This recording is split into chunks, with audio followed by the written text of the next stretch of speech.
South ఇండియాలోనే biggest sorry store మన Varahi silks మన విజయవాడ ఎంజీ రోడ్ లో డిసెంబర్ 4వ తారీఖున ఘన ప్రారంభం.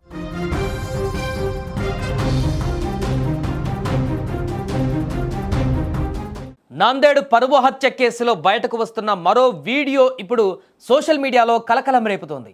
హత్యకు ముందు కుమార్తె ప్రియుడితో తండ్రి డ్యాన్స్ చేసినటువంటి వీడియో ఆలస్యంగా వెలుగులోకి వచ్చింది. మొదట ప్రేమను అంగీకరించినట్లే నటించారు. అతన్ని తమతో కలుపుకున్నట్లు నాటకమాడారు.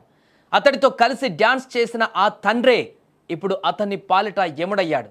పక్కా ప్రణాళికతో నమ్మించి గొంతు కోసిన ఈ దారుణ పరువు హత్య మహారాష్ట్రలోని నాందేడులో తీవ్ర సంచలనం సృష్టిస్తోంది.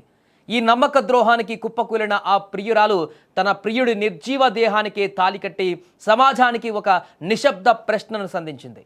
నాందేడుకు చెందిన అంచల్ మామిడ్వార్ అదే ప్రాంతానికి చెందిన సాక్ష్యం టేట్ 3 ఏళ్ల నుంచి ప్రేమించుకున్నారు. అయితే సాక్ష్యం దళిత వర్గానికి చెందినవాడు కావడంతో అగ్రవర్ణానికి చెందిన అంచల్ కుటుంబం వీరి ప్రేమను తీవ్రంగా వ్యతిరేకించింది. ఈ క్రమంలో ఈ ఏడాది ఏప్రిల్ 14న జరిగిన అంబేద్కర్ జయంతి వేడుకలలో అనూహ్య పరిణామం చోటు చేసుకుంది. అంచల్ తండ్రి గజనాన్ మామిడ్వార్ ప్రియుడు సాక్ష్యంతో కలిసి ఉత్సాహంగా డ్యాన్స్ చేశాడు. ఈ వీడియో చూసిన ప్రేమికులు వారి స్నేహితులు ఇక అంతా సవ్యంగానే ఉందని వారి ప్రేమకు ఆమోదం లభించిందని భావించారు. కానీ ఆ డ్యాన్స్ వెనుక దారుణమైన కుట్ర దాగి ఉందని వారు ఊహించలేకపోయారు. గురువారం అంచల్ సోదరుడు పథకం ప్రకారం సాక్ష్యంను కలిశాడు. మాటల్లో పెట్టి తుపాకీతో కాల్చి అనంతరం టైల్స్తో తలపైన మోదీ కిరాతకంగా హతమార్చాడు. సినిమా స్టైల్లో ఒక ప్లాన్ ప్రకారం జరిగింది. ఇదంతా నెలల క్రితం నుంచే పూర్తిగా ఆగ్రహావేశంతో రగిలిపోతున్నటువంటి ఆ తండ్రి సోదరుడు ప్లాన్ ప్రకారం తన కూతురుని పూర్తిగా తన వైపు తిప్పుకొనడంలో భాగంగా మొదట ఆ ప్రియుడితో సఖ్యతగా ఉన్నట్టు నటించారు. అతనితో మంచిగా ఉన్నట్టు నటించారు. దీంతో ఆ ప్రియురాలని తమ కుమార్తెను మంచిగానే ఉన్నామని చెప్పేసి తండ్రి పైన ప్రేమను సోదరుడి పైన ప్రేమను అలాగే కంటిన్యూ అయ్యేలాగా చేసి స్లోగా ఆ ప్రియుడి పైన కోపాన్ని పెంచాలనేటువంటి ప్రయత్నం చేశారు. కానీ ఆ ప్రయత్నం ఫలించినట్టుగా కనపడుతుంది. దీంతోనే ఎట్టకేలకు ఇక తమ ప్లాన్ని అమలు చేశారు. ఆ ప్రియుడిని అత్యంత దారుణంగా హతమార్చారు.